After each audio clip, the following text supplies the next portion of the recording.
Maharashtra diary में एक बार फिर से आपका स्वागत है। मैं हूं आपके साथ रोहित पोखरियाल। गृह मंत्री अमित शाह ने प्रधानमंत्री मत्स्य संपदा योजना के तहत मत्स्य पालकों को आधुनिक जहाजों का तोहफा दिया। मझगांव डॉक पर लॉन्च हुई नीली अर्थव्यवस्था की नई लहर। इसी पर पेश है हमारी ये खास रिपोर्ट। मत्स्य पालकों को तोहफा।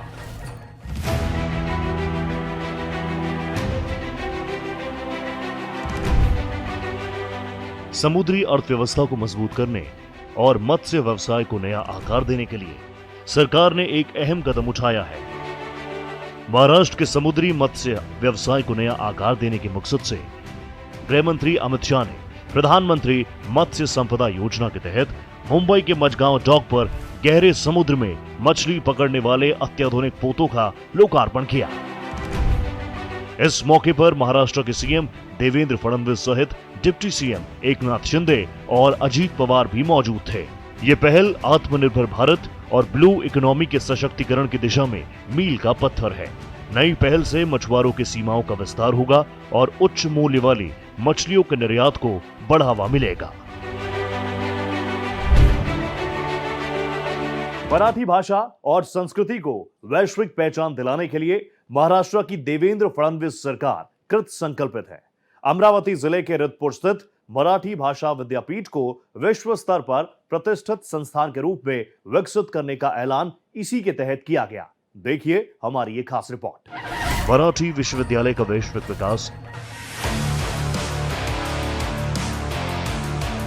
मराठी भाषा, संस्कृति और ज्ञान को वैश्विक स्तर पर पहचान दिलाने के प्रति देवेंद्र फडणवीस सरकार प्रतिबद्ध है। मराठी को अभिजात भाषा का दर्जा देने, लंदन में महाराष्ट्र भवन के निर्माण का ऐलान और मराठी भाषा पाठ्यक्रम को शुरू करने की योजना है। इसी कड़ी को आगे बढ़ाते हुए अखिल भारतीय महानुभाव परिषद के उद्घाटन समारोह में फडणवीस ने अमरावती जिले के रिद्धपुर स्थित मराठी भाषा विश्वविद्यालय के विश्व स्तरीय विकास की घोषणा की। रिद्धपुर तीर्थ स्थल ने मराठी भाषा को जीवित रखने में अहम भूमिका निभाई। मराठी भाषा को अभिजात दर्जा प्राप्त करने की प्रक्रिया में ज्ञानेश्वरी और लीला चरित्र जैसे ग्रंथ बेहद अहम हैं और हस्तलिखित इन ग्रंथों की रचना का केंद्र रिद्धपुर है। किसानों को ज्यादा से ज्यादा फायदा पहुंचाने के लिए देवेंद्र फडणवीस सरकार प्राकृतिक खेती को बढ़ावा दे रही है। अगले कुछ सालों में लाखों हेक्टेयर जमीन पर प्राकृतिक खेती की जाएगी। ये रिपोर्ट देखिए। प्राकृतिक कृषि को बढ़ावा।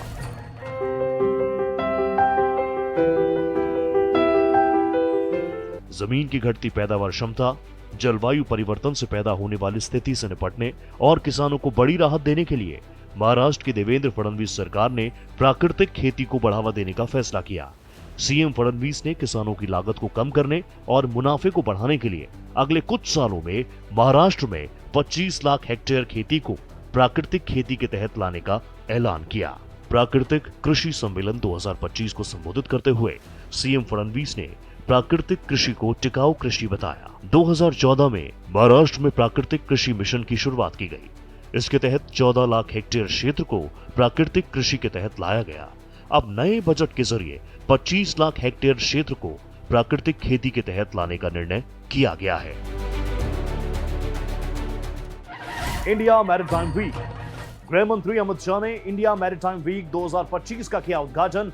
देवेंद्र फडणवीस सहित अलग अलग राज्यों से सीएम रहे मौजूद। 10 लाख करोड़ रुपए के निवेश के बनेंगे अवसर। बीते एक दशक में मैरीटाइम इकोनॉमी में जबरदस्त सुधार किए गए। सूखे से मिलेगी मुक्ति। सीएम फडणवीस ने फलटण में नीरा देवघर परियोजना के दूसरे चरण का उद्घाटन किया। 1352 करोड़ के विकास कार्यों का शिलान्यास और लोकार्पण। इलाके को सूखे से राहत दिलाने में मिलेगी मदद। डिफेंस और एरोस्पेस को बढ़ावा। महाराष्ट्र में रक्षा और एरोस्पेस क्षेत्र को दिया जा रहा बढ़ावा। सीएम फडणवीस ने रक्षा और एरोस्पेस विनिर्माण को दी मंजूरी। प्रोजेक्ट के लिए 223 एकड़ भूमि आवंटित। कंपनियां करेंगी 12,080 करोड़ का भारी निवेश। नए घर की सौगात। पीएमएवाई और राज्य प्रायोजित घरकुल योजना के तहत हजारों परिवारों को मिला घर। बीड़ जिले में 50,000 से ज्यादा घर रिकॉर्ड समय में तैयार। डिप्टी सीएम अजीत पवार ने लाभार्थियों का किया अभिनंदन। पीएम मोदी से मिले एकनाथ शिंदे। महाराष्ट्र के डिप्टी सीएम एकनाथ शिंदे ने पीएम मोदी से की मुलाकात, महाराष्ट्र के विकास कार्यों की दी जानकारी। मुंबई में पॉड टैक्सी को शुरू करने पर हुई चर्चा। महाराष्ट्र डायरी में इतना ही। भारत एक्सप्रेस पर खबरों का सिलसिला जारी है। नमस्ते।